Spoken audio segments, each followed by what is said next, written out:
पंडित श्री राम शर्मा आचार्य जी की वाणी।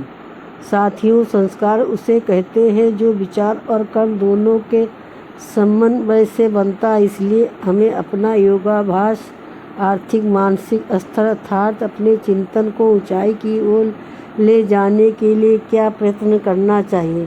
संक्षेप में ये योग की परिभाषा है। योग को पूरा करने के लिए एक काम करना पड़ता है और उसका नाम है ध्यान। ध्यान की अनेक क्रियाएं हैं, जैसे हमारी 5 ज्ञानेंद्रियां हैं, 5 कर्मेंद्रियां हैं, 5 तत्वों से हमारा शरीर बना हुआ है और योग की भी 5 धाराएं प्रख्यात है। 5 ध्यान मुख्य है। इनमें से एक ध्यान तो वह है जो हमारे शरीर में अग्नि तत्व के रूप में स्थापित है। अग्नि तत्व का प्रतीक हमारी ये आँखें हैं। उसमें जब हम प्रवेश करते तो हमको सकल का ध्यान करना पड़ता है। निराकार में जब आप जाएंगे तो प्रकाश और साकार में जाएंगे, जो किसी आकार का देवी देवता, मूर्ति, फल फूल, किसी भी शक्ल का ध्यान करना पड़ेगा। सबका ध्यान करना हमारी तन मात्रा से संबंधित है। इनमें से रूप तन मात्रा का उद्देश्य है हमारे नेत्र। इसी तरह अन्य तन्मात्राओं का भी अपना अपना स्वरूप और उद्देश्य है, जिनमें मन को एकाग्र किया जाता है। मित्रों, मेरा उद्देश्य है मन को एकाग्र करना। मन को एकाग्र करने के लिए मैं आपको बहुत से ध्यान बताऊंगा। मन को एकाग्र करके फिर क्या करना पड़ता है, उसे किसी दिशा में बढ़ा देना पड़ता है, जिससे कि हमको अभीष्ट परिणाम प्राप्त हो सके। ध्यान योग का एक तरीका ये है कि हम किसी शकल की सहायता से अपने भीतर काम करने वाला जो अग्नि तत्व है, अर्थात हमारी जो नेत्र इंद्रियां हैं, अर्थात उसका जो रूप तन्मात्रा है, उसका हम ध्यान करते हैं तो कोई शक्ल का ध्यान आता है। इसी तरह रस तन्मात्रा के बारे में है। ये सब मैं आगे चलकर आपको बताऊंगा। अभी हम आपको गायत्री के 5 मुखों के रूप में 5 तत्वों की, 5 कोशों की उपासना सिखाते हैं। इन पांचों योगों से क्या ताल्लुक है, ये आप यह बताते हैं 5 प्रकार के ध्यान। पहला ध्यान हमें अग्नि तत्व का बताया है, जिसका माध्यम नेत्र है। दूसरा ध्यान है नाद का। नाद योग किसे कहते हैं? नाद योग के 2 हिस्से हैं। एक हिस्सा वह है जो गाने के माध्यम से, संगीत के माध्यम से करते हैं। जब हम गाना सुनकर कानों को बंद कर लेते हैं तो बाद में कई तरह की आवाज़ें सुनाई पड़ती हैं। कभी घंटे की आवाज़, घड़ियाल की आवाज़, कभी अमुक की आवाज़, बादल गरजने की आवाज़, पानी बरसने की आवाज़, शंख बजने की आवाज़ सुनाई देती है। ये सब नाद योग का हिस्सा है। नाद योग का दूसरा हिस्सा वह है जिसमें शब्द के साथ साथ हम लय हो जाते हैं। इसमें अखंड कीर्तन भी शामिल है, संगीत भी शामिल, ओंकार की ध्वनि भी शामिल है। नाद योग कानों के माध्यम से शब्दों को सुनने की एक प्रक्रिया है, जो कबीर पंथ में सिखाई जाती है और कभी मात वल्लभियों में सिखाई जाती, नाथ संप्रदाय में सिखाई जाती। वो तो मैं भी नहीं सिखाना चाहूँगा, लेकिन शब्द के माध्यम से अपने आप को लय कर देना, मन को, ध्यान को एकाग्र कर देना, ये भी एक तरीका है। इसके लिए ओंकार की ध्वनि सबसे श्रेष्ठ माध्यम है।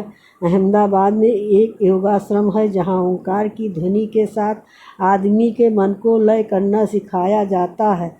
मन को लय करते करते साधक वहाँ पहुँच जाते हैं जहाँ पर हम अपने मन को ले जाना चाहते हैं। इसलिए भगवान तक पहुँचने की वो समाधि अवस्था भी की जा सकती है जो हर साधक का लक्ष्य है। अभी मैं आपको इस प्रक्रिया सिखाने की व्याख्या कर रहा हूँ, विधियाँ नहीं सिखा रहा, वरना समझ रहा हूँ इनमें 5 का संबंध हो सकता है और 5 में से एक को लेकर भी आगे बढ़ सकते हैं। ये ध्यान योग की बात मैं आपको बता रहा हूँ। अगला योग हमारी नासिका से संबंधित है। तीसरी इंद्रिय है नाक। नाक से हमें क्या करना पड़ता है? नाक से जब हम सांस अंदर खींचते हैं तो सामान्य प्राणायाम करना पड़ता है। प्राणायाम में ध्यान करना पड़ता है। प्राणायाम क्या है? एक ध्यान है। प्राणायाम में 5 तत्वों में ध्यान ही ध्यान करते रहिए। जब हम सांस भीतर खींचते हैं तो ध्यान करते हैं कि सांस भीतर जा रही है। अब यह यहाँ तक पहुँच गई है, इतनी देर तक रुकी रही, इतनी देर तक बाहर निकली, ये सब ध्यान का हिस्सा है। बाहर कितनी देर तक रुकी है, ये सब ध्यान का हिस्सा है। जब हम प्राणायाम के माध्यम से ध्यान करते हैं तो सांस माध्यम बनती है। इससे मन का निग्रह करते हैं, मन को भागने से रोकते हैं, काबू में लाते हैं, मन को एक काम में लगा देते हैं। तब क्या हो जाता है? प्राण योग होता है। बिंदु योग हो गया, प्राण योग हो गया, नाद योग हो गया। अब अगला योग आता है जो हमारी जीभ का है। जीव क्या है बेटे? जीव का जो ध्यान है वो जप है। जप किसे होता है? शब्द से। और शब्द कहाँ से निकलता? हमारी वाणी से निकलता है। इसे जप योग कहते हैं। जप के भी 2 भाग हैं। जिह्वा का एक भाग उच्चारण करता है तो दूसरा भाग स्वाद चखता है।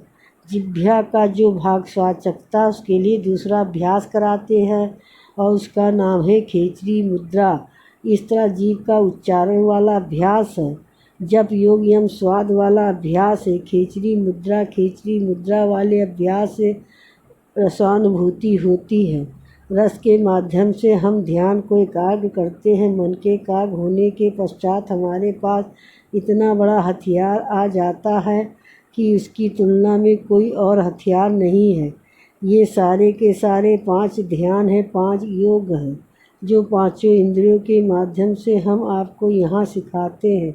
ये गायत्री की पंचकोशी साधना से आसान है जिनको हम सिखाते हैं। मित्रों हमने आपकी उपासना में इन्हें कैसे समन किया हुआ और समन्वय के साथ साथ इसकी कैसे वृद्धि होनी चाहिए, ये सब आगे अच्छी तरह से समझाने की कोशिश करेंगे। अभी तो हम इसकी भूमिका बता रहे हैं। कल से मैं आपको बताऊंगा इन 5 योगों का सम्मिश्रण हमने किस तरह से किया हुआ। गायत्री उपासना में ध्यान के द्वारा मन को एकाग्र करने के लिए जो पहला असूल आता है उसको हमने आपको पहले भी बताया है, उसे आप न भूले होंगे। ध्यान के लिए गीता में जो उपाय बताए गए हैं यदि उन्हें आप अपनाएं तो आपका ध्यान सार्थक हो जाए।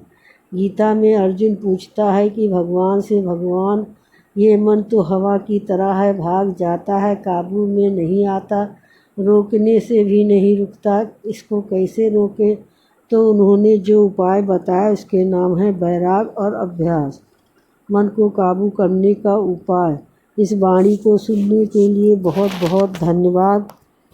और आपने जो सब्सक्राइब करा इसको तहे दिल से धन्यवाद करती हूँ।